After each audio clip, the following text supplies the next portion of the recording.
जिस प्रकार से दिल्ली और लखनऊ में तल्खी है, वो तल्खी अभी मिटी नहीं है और तल्खी लगातार बढ़ती जा रही है। और आपने देखा कि 2024 के लोकसभा चुनाव में बड़ा नुकसान भारतीय जनता पार्टी का हुआ था। तो पहले जो उस टाइम बॉल थी वो बाबा के पाले में थी, अब बॉल दिल्ली के पाले में है।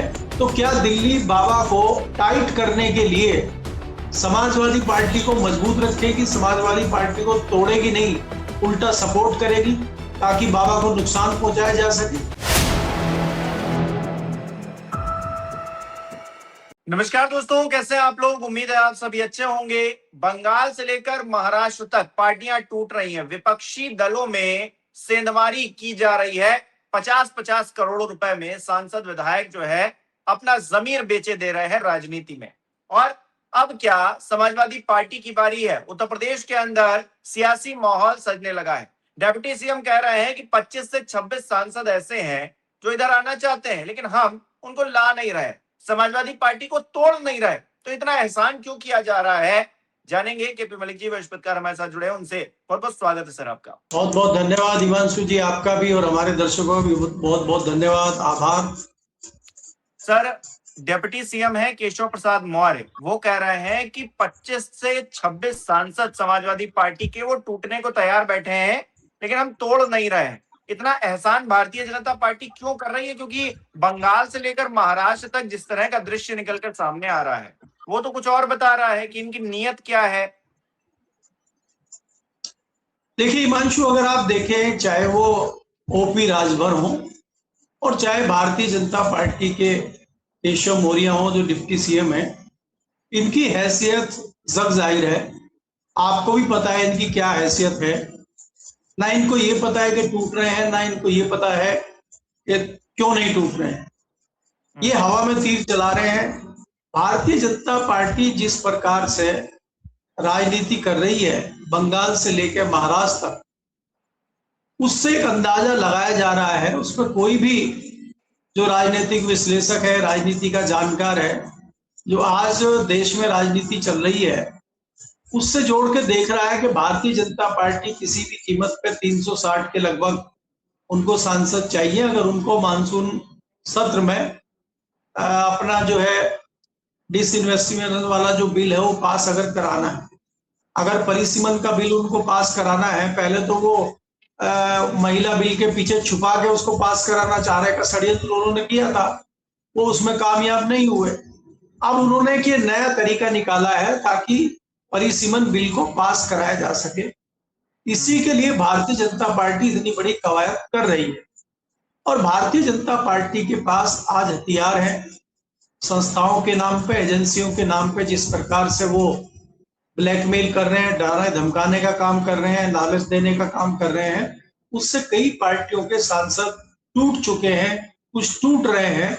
और उसी को देखते हुए, उसी के मद्देनजर ये भी आशंका जाहिर की जा रही है कि अगला नंबर समाजवादी पार्टी का हो सकता है। समाजवादी पार्टी का दो तरह से हो सकता है कारण है। एक तो वहां बहुत जल्दी प्रदेश में चुनाव होने वाले हैं। दूसरा क्या है कि भारतीय जनता पार्टी को दिखता है कि आज की डेट में सबसे ज्यादा सांसद फिलहाल समाजवादी पार्टी के पास है, तो इसलिए समाजवादी पार्टी को तोड़ने की बात हो रही है। और ये दिख रहा है साफ साफ कि ये चीज हो सकती है। लेकिन जिस प्रकार से केशव प्रसाद मौर्य कह रहे हैं कि अभी नहीं तोड़ रहे हैं, हम तोड़ना नहीं चाहते हैं, क्या उसके पीछे भारतीय जनता पार्टी की अंदरूनी राजनीति है क्या? क्योंकि आपको यह भी देखना होगा कि जिस प्रकार से दिल्ली और लखनऊ में तल्खी है, वो तल्खी अभी मिटी नहीं है और तल्खी लगातार बढ़ती जा रही है। और आपने देखा कि 2024 के लोकसभा चुनाव में बड़ा नुकसान भारतीय जनता पार्टी का हुआ था। तो पहले जो उस टाइम बॉल थी वो बाबा के पाले में थी, अब बॉल दिल्ली के पाले में है।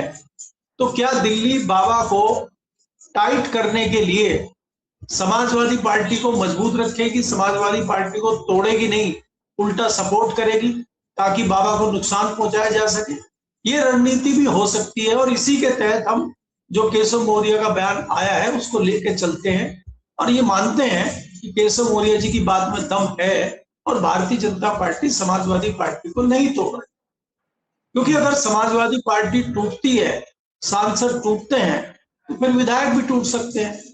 अगर पार्टी टूट गई और पार्टी कमजोर हो गई तो जो समाजवादी पार्टी के विधायक हैं वो भी ये मान के चलेंगे कि पार्टी मजबूत नहीं है और आने वाले समय में भारतीय जनता पार्टी की सरकार प्रदेश में बन सकती है। अब एक तीसरा जो इसका पहलू हम देखते हैं, तीसरा पक्ष देखते हैं प्रदेश का, इसमें कोई दो राय नहीं है कि आज धरातल पे भारतीय जनता पार्टी की एंटी कॉम्बेंसी, भारतीय जनता पार्टी की जो है विरोध में जनता खड़ी हुई है।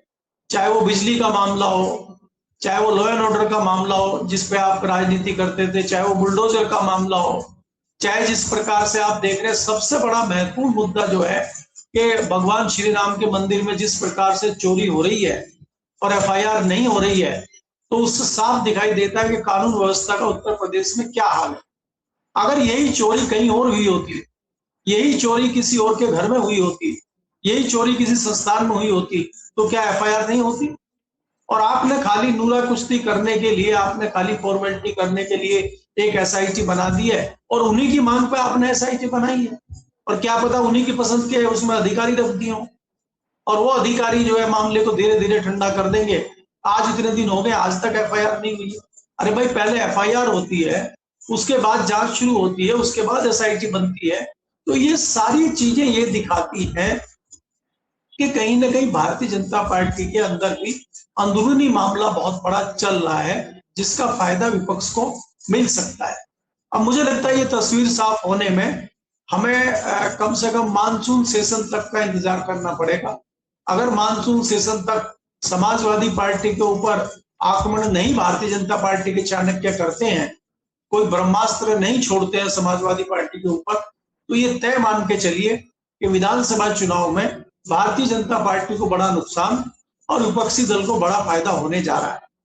लेकिन अगर वो ब्रह्मास्त्र चलाते हैं सांसदों को तोड़ने के लिए, फिर बड़ा नुकसान समाजवादी पार्टी को उत्तर प्रदेश में हम देख सकते हैं। और परिस्थितियां उसी तरह से होंगी कि जिस प्रकार से भारतीय जनता पार्टी दूसरे राज्यों में करती है। जैसे आपने बिहार में देखा, बिहार में नीतीश कुमार के चेहरे पर चुनाव लड़ा गया और बाद में उनको हटा दिया गया। तो उसी तरह से ये होगा कि बाबा के चेहरे पर भाजपा चुनाव लड़ेगी और फिर बाबा को हटा देगी, बाबा की जगह किसी जो है रबर स्टैंप को वहां का मुख्यमंत्री बनाएगी। ये रणनीति भारतीय जनता पार्टी की है। लेकिन ये तस्वीर मानसून सत्र तक साफ होगी, तभी हमें पता चलेगा कि क्या रणनीति भारतीय जनता पार्टी उत्तर प्रदेश में कर रही है। अच्छा सर, राम मंदिर को लेकर जिस तरह की खबरें आ रही हैं, कहा जा रहा है मुख्यमंत्री योगी आदित्यनाथ जो है कल अयोध्या जाएंगे, राम मंदिर जाएंगे। जांच चल रही है, उनका अयोध्या जाना पहली बात तो क्या संकेत देता है, और दूसरी बात ये कि चंपत राय जी को कहा गया है कि भाई आप मत आइएगा, आप किसी अपने प्रतिनिधि को भेजिएगा। चंपत राय को दूर रहने की बात कह दी गई है। तो चंपत राय जिस तरह से सवालों के घेरे में है, क्या योगी जी भी अब बचते हुए नजर आ रहे हैं कि चंपत राय से हमारा कोई वो ना जुड़े जिससे हमको राजनीतिक नुकसान हो जाए? तो चंपत राय बलि का बकरा बन गए, क्योंकि इसमें खाया तो सबने है, ऐसा लग रहा है फिलहाल प्रथम दृष्टया। अब जांच के बाद पता चलेगा कि कौन कौन क्या है। लेकिन योगी जी का चंपत राय से दूरी बनाना क्या दिख रहा है? देखिए हिमांशु, आपको ये देखना होगा कि जिस प्रकार से राम मंदिर में ये गबन का मामला चल रहा है और धीरे धीरे उसकी राशि बढ़ रही है, अब राशि करोड़ों से भी ऊपर जाती हुई दिखाई दे रही है, और अगर इसी तरह से गहन जांच होती है तो ये मामला अरबों तक पहुंच सकता है। तो इन परिस्थितियों में कोई नहीं चाहेगा कि वो चंपक लाल जी के साथ गलबैया करे, उनके साथ चिपक के चले, उनसे उचित दूरी सब लोग बनाएं। ये बात आपकी बिल्कुल ठीक है कि चंदा बहुत जगह गया है, खाली अकेले चंपत राय ने चंपत उसमें नहीं चपत लगाई है खजाने में, उसमें कई सारे लोग हैं। लेकिन मुख्य किरदार चंपत राय जी को इसलिए माना जा रहा है कि जिम्मेदारी उन्हीं के पास थी और असली जिम्मेदार वही थे। अगर उनकी सरपरस्ती में इस तरह की चीजें हुई हैं तो सबसे बड़ी जिम्मेदारी उन्हीं की बनती है। उसके बाद जिस प्रकार से उन्होंने तुरंत जो है, जैसे ही आरोप प्रत्यारोप का दौर शुरू हुआ और तुरंत उन्होंने आगे आके सफाई दी कि नहीं ऐसा कुछ नहीं हुआ है और एसबीआई के लोग जो है ऑडिट कर रहे हैं, ये कर रहे हैं, उन्होंने एक 28 सेकंड के लगभग का वीडियो जारी कर दिया। तो उसमें लगा कि चोर की दाढ़ी में तिनका है, और आज तक वो जिस प्रकार से लीपा पोती में लगे हुए हैं, तो उससे लगता है कि कहीं ना कहीं इसमें संलिप्तता है चंपत राय की, और चंपत राय जरूर इसमें फंसते हुए नजर आ रहे हैं। इसीलिए मुख्यमंत्री की तरफ से कहा गया है कि वो उनके कार्यक्रम से दूर रहें, क्योंकि कार्यक्रम में तस्वीरें खींचेंगी, कार्यक्रम में वीडियो बनेंगे, तो कहीं ये मैसेज ना जाए कि बाबा के साथ चंपत राय चल रहे हैं। हालांकि इसका दूसरा पहलू सबसे बढ़िया ये है कि चंपत राय जी को चाहिए था, जैसे उनके ऊपर आरोप लगे थे वो तत्काल अपना इस्तीफा देते और ये कहते कि जब तक ये तस्वीर साफ नहीं होती है, तब तक ये जांच क्लियर नहीं होती है, तब तक मैं अपने पद से दूरी बना कर रखता हूं, और उसके बाद अगर लोग चाहेंगे, जिम्मेदार लोग चाहेंगे कि मुझे वापस रखा जाए तो मैं वापस आऊंगा, और नहीं तो मेरी जगह किसी दूसरे व्यक्ति को बना दें। भले ही उन्होंने जितनी बड़ी डकैती करी हो, जितनी बड़ी चोरी करी हो, लेकिन उनके पक्षधर भी उनके साथ खड़े हो सकते। आज चंपत राय जी के साथ उन्हीं के समर्थक, उन्हीं के पार्टी के लोग, आज की डेट में तो आधे अधभक्त भी उनके विरोधी हो गए। उसका कारण है कि सीधे सीधे मंदिर में चोरी का मामला साफ साफ दिखाई दे रहा है। और अगर इंटरनली हम देखें, चाहे वो मुरली मनोहर जोशी हो, चाहे विनय कटियार हो, एक ऐसा खिलाफ वाला ग्रुप बनता जा रहा है विश्व हिंदू परिषद का, आरएसएस का, भाजपा का, जो वास्तव में कहीं ना कहीं एक दर्द महसूस कर रहा है। भाई, आप दूसरी जगह चोरी कर रहे हैं, डकैती कर रहे हैं, आप भ्रष्टाचार कर रहे हैं, लेकिन आप उसी मंदिर में कर रहे हैं जिस मंदिर के लिए आपने पिछले 3-3.5 दशक से जान लगा दी। आपने कार सेवा की, लोगों का शहादत हुई, कार सेवक मारे गए, जिस प्रकार से कार सेवक शहीद हुए, उनके परिवार आज क्या सोच रहे होंगे। तो आपने सब पे पानी फेरने का काम किया है, तो इसलिए विरोधियों की संख्या बढ़ गई है, चाहे वो चंपत राय जी हो, चाहे अनिल मिश्रा हो, चाहे दूसरी कमेटियां हो। और आज यहाँ पे बात की जाए मिश्रा जी की, जो दूसरे मिश्रा हैं, जो दिल्ली से आए हैं, वो तो ब्यूरोक्रेट है, उनको क्या फर्क पड़ता है। अब आप इसमें ये देखेंगे कि जो लोग परिस्थिति जन्य आए हैं उनके ऊपर इतना फर्क नहीं पड़ेगा जितना चंपत राय के ऊपर पड़ेगा, क्योंकि वो शुरू से जुड़े रहे हैं और विश्व हिंदू परिषद के बड़े नेता हो रहे हैं। तो मुझे लगता है उनसे बचने के लिए योगी जी ने फैसला लिया है कि उनको कार्यक्रम से दूर रखा जाए। जी। अच्छा, एक चीज और हुई है, भास्कर ने चूंकि एक स्टिंग किया है और उसमें 5 करोड़ से लेकर 8 करोड़ रुपए तक अभी से चुनाव में अगर विधायकी का लड़ना है किसी पार्टी से, छोटी पार्टी से, अब वो राजभर की पार्टी हो, निषाद की पार्टी हो, अनुप्रिया पटेल की पार्टी हो, तो 5 से 8 करोड़ रुपए देने पड़ेंगे। अब मुझे समझ में ये नहीं आ रहा है, जो 5-8 करोड़ रुपए देकर विधायकी का टिकट लेगा, अगर वो विधायक बन गया तो जनता के लिए काम करेगा या रिकवरी में सबसे पहले विश्वास करेगा? तो छोटी पार्टियों का ये हाल है तो बड़ी पार्टियों का क्या ही हाल होगा। तो हमने देखा ना संसद में किस तरह से करोड़पति, 90% से ज्यादा करोड़पति सांसद वहां पर हैं, तो कौन सा देश का भला कर रहे हैं। और आम आदमी की जो आय है कितनी वृद्धि हुई है, पर कैपिटा इनकम तो कह दिया जाता है कि हाँ बढ़ गई है, लेकिन अमीरी और गरीबी के बीच की जो खाई है वो चौड़ी होती जा रही है। तो 5 करोड़ 8 करोड़ रुपए कोई देगा तो पहले वसूली करेगा, गलत क्या है इसमें?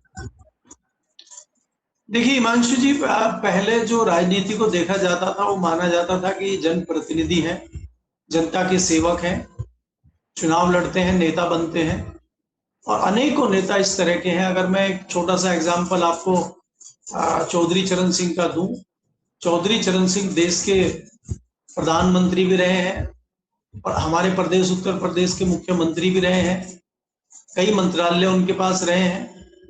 उसके बावजूद जब उनका स्वर्गवास हुआ और उनकी किताब निकाली गई तो उसमें चंद रुपए निकले थे, किताब जो बैंक की पासबुक थी, और आज भी दिल्ली में उनका कोई घर नहीं है। तो इस प्रकार के नेता भी यहाँ थे। आज की डेट में जो नेता बनता है, आप विधायक और सांसद तो छोड़िए, जो पार्षद और प्रधान भी बनता है, उसका 5 साल में जो है करोड़ों का व्यापार शुरू हो जाता है, पक्के घर बन जाते हैं, बड़ी बड़ी गाड़ियां आ जाती हैं। तो आज की डेट में अगर हम राजनीति की बात करते हैं, विधायकी की बात करते हैं, सांसदी की बात करते हैं, तो ये जन सेवा या जनप्रतिनिधि की बात नहीं रह गई है, ये एक व्यापार हो गया है। अब व्यापार में भ्रष्टाचार और नंगपना चल रहा है।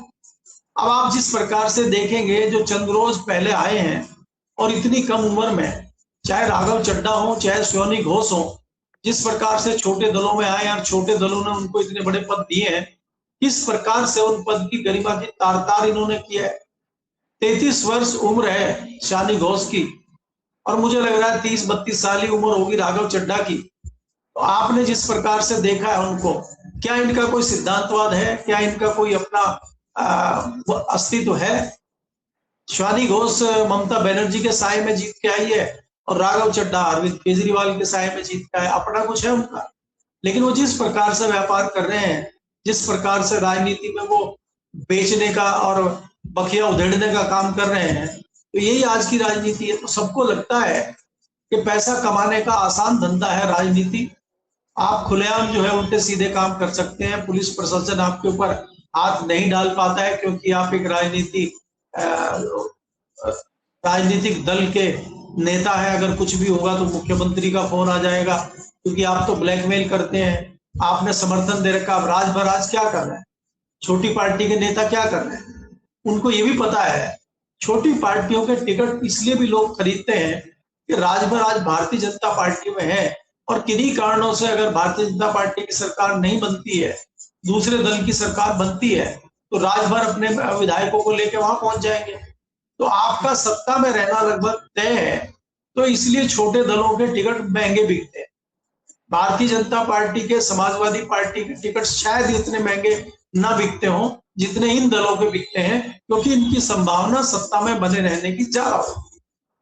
अब आप देख रहे हैं कि केंद्र में, और जिस प्रकार से शिवसेना की चर्चा 2 दिन से चल रही है कि एक सांसद को 50-50 करोड़ में खरीदा गया है। अब सांसदी के दिन ही कितने बचे हुए हैं, मुश्किल से 2 साल हैं अभी, और 2 साल में आपको एक मुश्त 50 करोड़ रुपए मिल गए हैं और आप सत्ताधारी दल के सदस्य बन गए हैं, और भी आप उसमें जो है व्यापार करेंगे, उल्टे सीधे धंधे करेंगे, पैसे कमाएंगे। तो ये तो मुनाफे का सौदा है, ये राजनीति थोड़ी है। और उसी राजनीति का बोलबाला है पिछले 1.5 दशक से भारत में। तो इसलिए ये कहना कि इनके दिमाग में कोई सेवा भाव है या ये क्यों खरीद बेच हो रही है, सीधा साफ सपाट मामला है कि आज राजनीति व्यापार बन चुकी है, जन सेवा ये नहीं बची।